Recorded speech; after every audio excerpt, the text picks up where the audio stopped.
I thought today I would show you guys the follow-up on my big splash crochet blanket tutorial, and today we're going to go over how to do this twisted fringe.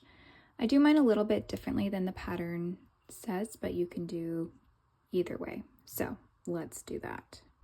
So I'm already in the process of working on the fringe of this blanket, and I decided to do just one fringe for every second stitch. I think the pattern tells you to do 2 in each one, but I like the look of just one there.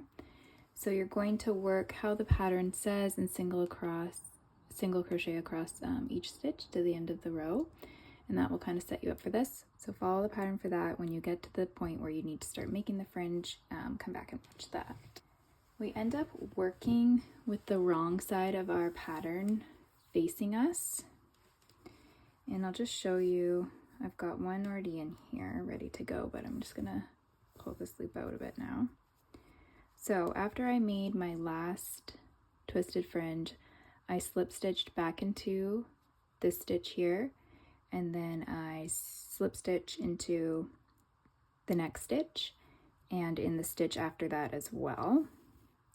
So once I'm in my stitch where I'm supposed to be working, I just drop a big loop and I kind of just eyeball it. So for me, it's about this long. And you're gonna have to keep in mind that your fringe will end up being about half the length of what you pull out. So if you want it longer, pull out more. I don't use my crochet hook to twist it because it's too hard for me. I literally just twist it with my finger. And it says to twist 40 times, but I twist until I feel like I can't twist anymore.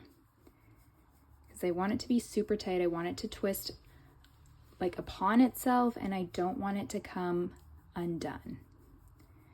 So twist, twist, twist, twist, twist until you can't twist anymore. I feel like that's pretty good. Then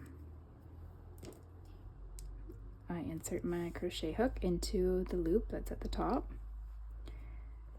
Find where our stitch started, and you're going to slip stitch that to secure it. And you're probably going to want to tug that to get the right twist. It will just automatically twist over itself. So if I were to do the next fringe piece, I'm going to slip into my next spot and slip into the stitch after that, and then pull up my loop again, however long I want it, and twist again. And it's that simple. You're just going to repeat that all the way down your row, and then fasten off, weave in your ends, and you're good to go. So I'll show you what mine looks like at the very end here. I have my window open and my fan on, but this is what my fringe looks like.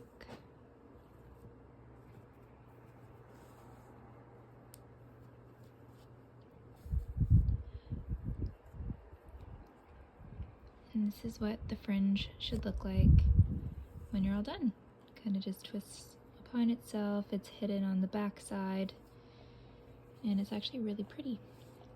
So that's all you have to do for that one.